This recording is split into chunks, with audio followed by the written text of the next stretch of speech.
morning, y'all. This is Debbie Arnold with Dining with Debbie. I have an easy, quick breakfast idea for you this morning. I know with school starting back, we oftentimes are in a rush for breakfast, and so I always used to, when I was teaching and had a child at home getting ready to go to school, a husband at home ready to go to work, I always like to have things that were easily accessible in the morning for either them to get together or for me to get together for them. And this was one of those that was always one of our favorites. This is granola, and I have said there must be as many recipes for granola as there are grains of sand on the beach. But you can make granola up to suit your taste however you want to. This is a basic recipe for you to start with, and I encourage you to vary it as it suits your taste. And I'll tell you as I go along some of the things that I might do differently than what I'm doing today.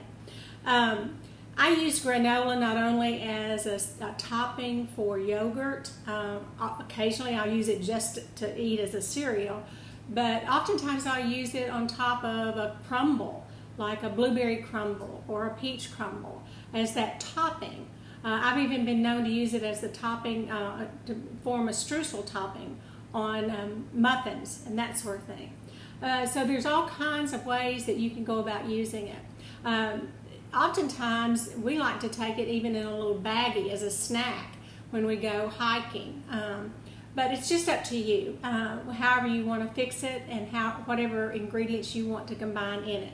We're going to start with 3 cups of rolled oats. And now make sure you're getting the right kind of oats. Don't get steel cut oats. It just won't work with those. I love steel cut oats, but it does not work for me in this granola. It's 3 cups of rolled oats. And then we have a teaspoon of cinnamon. We're going to sprinkle that over there. Some people like to use vanilla in theirs. I don't on this particular one. It just depends on what flavor combinations I use. I have used vanilla in certain combinations of granola before.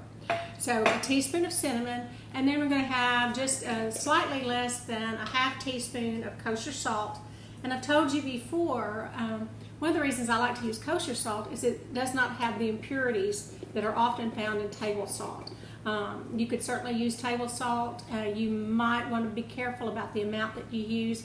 Since kosher salt is a larger grain salt, the same amount of table salt might be too salty for you. So kosher salt.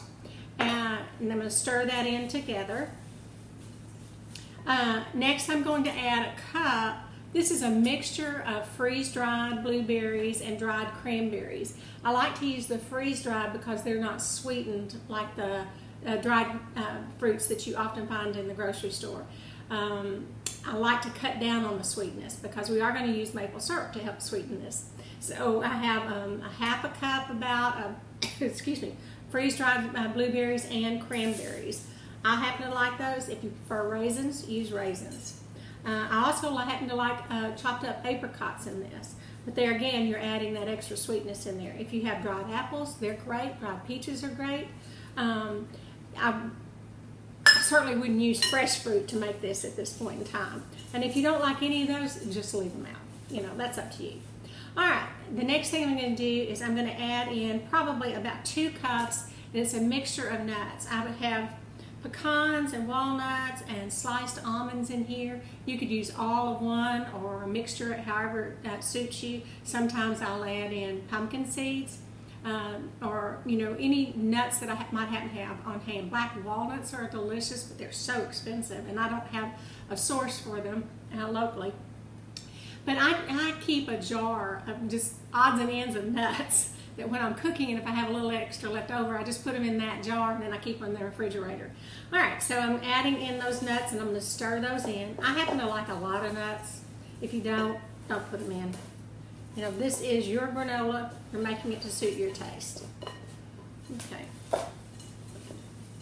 I could actually add even another cup of oats to this and it wouldn't hurt. That's up to you.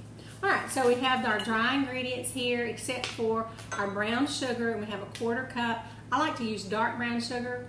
Dark brown sugar as opposed to light brown sugar has a little bit more of the molasses taste in it, and I happen to like that. Let me get it out of here. I'll sprinkle that over there and stir that up in there. It could not get any simpler, y'all. And you have a nice, healthy breakfast or lunch or dinner, however you want to eat it, or snack. All right, so we have our oats, we have our fruit, we have our nuts in here, our salt in here, we have our cinnamon in here. The next thing I'm going to do is I'm going to spread this with a 1/4 cup of vegetable oil, or you could use canola oil, and a 1/4 cup of pure maple syrup. Now, I'm talking about maple syrup. I'm not talking about pancake syrup. You could use honey, you could use molasses, you could use sorghum. You could even use cane syrup if you have that. I don't suggest things like Caro syrup. I really don't even suggest, like I said, I don't suggest at all using pancake syrup. That's just diluted. Maple syrup is basically Caro syrup or light corn syrup. All right, so I'm going to pour that on here. And I promise you that's enough sweetness. You don't want to get it too sweet. Going to mix that up well. I like for mine to clump up a little bit. This does not clump especially well, but you could add a little bit more of the maple syrup and you probably would get a little bit clumpier. You know, those bits and pieces that you get in granola that you like to pull out and eat like you might eat a piece of candy or something. All right. This feeds a lot depending upon what size serving you want. I'm going to put it on a large sheet pan that has been covered with a sheet of parchment paper. You could use foil if you wanted to. All right, that's good and mixed up. I'm going to pour it on here. I'm not one of those fancy cooks that can turn the bowl around and show you that way, y'all. Sorry. All right.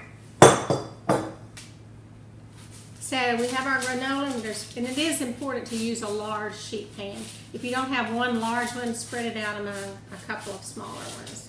All right, you're going to put this in a 250-degree oven. That's a regular oven. If you have a convection, lower the heat just a little bit. And leave it in there for about an hour. But you're going to need to stir it just a little bit, about every 15 to 20 minutes. That just makes sure that everything gets browned. One other thing I'm going to add to this is a cup of shredded coconut. I will wait and do that for this particular batch until it is almost done, because I'm using some leftover toasted coconut that I had and want to use up. So whenever I make toasted coconut, I'm bad about not measuring it. I just toast it, and then whatever amount I happen to throw on the toasting, the baking sheet. And then I keep all the extra in a bag and put it in the freezer and then use it as I want to. It's nice to have it on hand like that. I don't want to add it now because it would get too brown as the granola cooks. But like I said, about 5 to 10 minutes or so before I think the granola is done, I'll sprinkle on about a cup of this shredded coconut. If you use a coconut that has not been toasted already, you want to go ahead and add it in here to this time. All right, so 1 hour in the oven, stirring about every 15 to 20 minutes. And I'll be back to show you the finished product when it gets all done. I hope you have a great morning, and I'll see you soon. Okay, our granola is done, and it smells wonderful. It's nice and crispy, and it really does smell good, y'all. I'm sorry. I guess I'm hungry. Anyway, I'm going to let it cool completely before I bag it up and put it in sealed containers, and I'll probably stick a lot of it in the freezer, or I may even give some away to a neighbor for her to enjoy. It will keep for quite a while in just your pantry, but since I'm primarily the granola eater in our family, I won't eat all of this in time before it would go stale. So I do just keep it in the freezer, and it's fine. You could bag up little bags of it for your kids for their lunches. It does have nuts in it, so if your school prohibits that, you'll want to eliminate the nuts out of that. But it's great to have it on hand. Yeah, it's good on ice cream even.